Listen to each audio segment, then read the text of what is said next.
Hi guys, it's Blackie for Shaman's Forge Bushcraft. Okay, continuing with the Percussion Revolver series. I've had a lot of good response on this series and a lot of people have been very interested. And so I'm trying to answer questions and comments that people have made. And one of them was that I'd done most of the series thus far on the Remington. They wanted to know about the Colt. So because of that, I have decided to do a series with that. So what I have just received is a new Colt. And I'm going to take you through the process of unboxing it, looking at it, figuring out, what we need to do right out of the box, and how to, down the line, improve the gun. Now, let me say right up here, I'm not saying there's anything wrong with the gun. This particular gun was made by Pietà. It could be a Uberti, it could be whatever. But these guns are made relatively quickly. And therefore, as they're coming off an assembly line, little things happen. This burr didn't get taken care of or whatever. So I consider any new reproduction weapon, be it a long gun or whatever, to be sort of an assembled kit. I want to go through it and make sure that there aren't any problems from the beginning, because it's normally those unseen little things that end up causing you headaches later on. Like a burr in this channel where a machine cut this notch and they fitted the part, but that burr binds it, and then less than 50 rounds out of the gun, suddenly a spring breaks because it's binding and working that spring. Things like that we're going to find, identify, and take care of, and you're going to be there with me. Okay, stay with me. Let me adjust the camera down and we'll unbox and take a look and show you what I got. Be right back. What we've got here is a Pietà-made replica of a percussion revolver. Now, the only thing I've done thus far is taken out, slid open the end, and verified that what's in here matches the invoice. That's something you need to do, because things are done in a hurry, and sometimes in 1861 and in 1860 get confused. So make sure what you ordered. If that ain't it, go ahead and seal the box back up, send it back, and get what you ordered. Now, comes in a real nice heavy box. This gun came from EMF, and it's made by Pietà in Italy, which has been pretty good guns the last 10 or so years.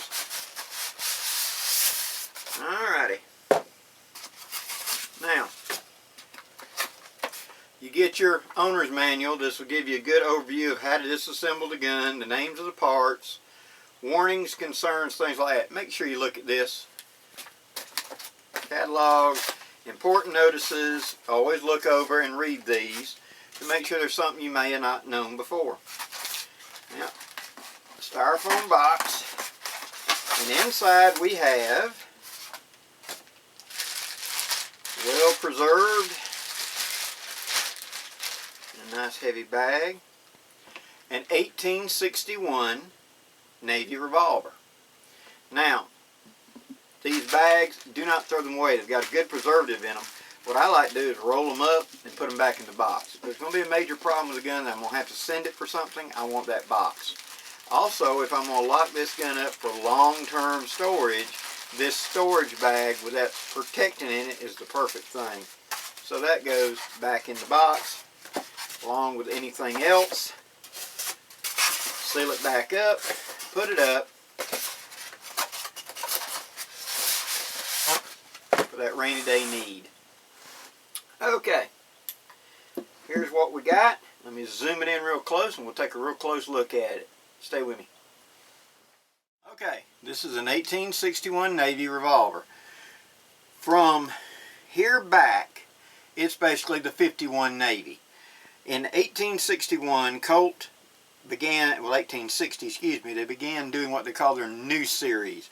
And it had this streamlined round barrel, very sculpted, and it first appeared on the 1860 Army in 1860. In 1861 they did the Navy, and then in 62 they did the pocket police revolver in this style. It has a creeping improved loading lever, but the cylinders interchange with the 51 Navy, and the lock working action is the same. Now this is the London model. You can tell that because it has a steel trigger guard and back strap.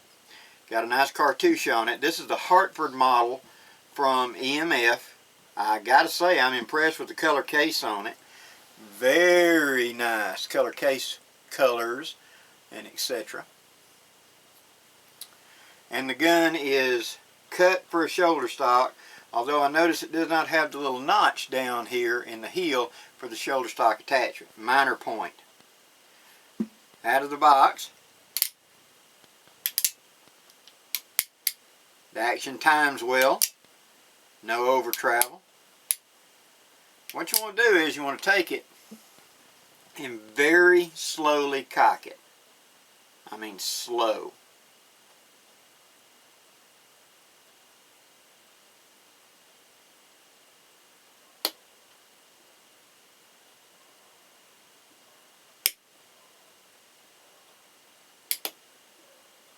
Okay, see if it's locked up, and it is.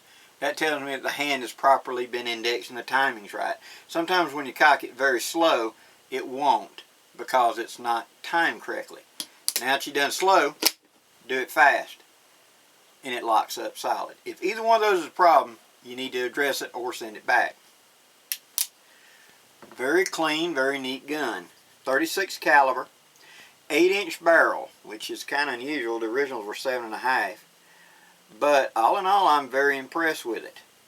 Now that we've had a little look at it, we're going to talk about what we're going to do with it. Stay with me. Be right back. The Colt is a completely different design than the Remington. That's obvious. The front sight is this blade. The rear sight is a notch in the hammer. We're going to address these in a later video. The cylinder, as I said, is the same as a 51 Navy, so you can get spare cylinders. The barrel is removed by driving out this wedge and then putting the gun onto half cock.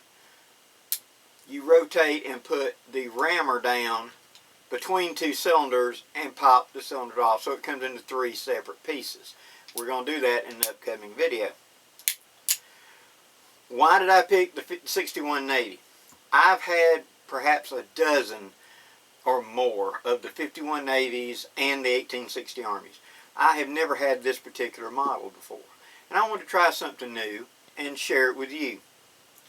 I'm impressed. I mean, I really am with the finish and everything, but now I want to go over it with a fine-tooth comb and find any little flaws that I want to address. And I've already figured out that inside edge of the frame right here on the other side has got a little wire burr to it, and it's scratching the hammer. I know you can't see that on camera yet, but it's actually scratching the hammer. So I need to stone that, eliminate that. And the inside relief on this side is real sharp. I need to stone that. The plate here where the trigger guard bolts on is slightly off, a tiny amount going that way, which means the screws were drilled just a grunt off. And when I mean a grunt, I mean like quarter of the thickness of a dime off that way. You can run your finger and catch the edge, so I need to take the trigger guard off and stone that edge so it's not going to hang you, and stone the edge of the frame here so it's not going to hang you there, and won't be anything you don't notice. It's just minor little adjustments. But what we're going to do is we're going to take this step by step in this series. In the next video, we're going to take the gun apart into its 3 major components: barrel, cylinder, and action assembly. And then we're going to go through each one of them in turn, and I'm going to show you everything that I look for and what I do to set myself ahead for the next encounter. Now, once we get this gun shooting to point of aim and shooting with the loads that we want, then we're going to do things like custom leather for it. I've got a custom holster I'm going to have made up with this, and you're going to be there for that. We're going to go through it. I'm going to make up a leather pouch to carry my ammunition specifically for this gun. And then down the line, either this model or another model, haven't decided yet, I'm going to antique it for you and show you all the steps I go through to antique a gun. So that's kind of like what's coming ahead, guys. Right now, it's just I want to unbox it, you see what we got, and understand of it. Please leave your questions and comments below. Anything you'd like to see, anything you'd like me to address with a new Colt, problems, considerations, whatever. Please do that now so that as I'm going through it, I can address it then in that video. Thanks for watching, guys. I'm Blackie for Shaman's Forge Bushcraft, wishing you safe journeys. Have a great day.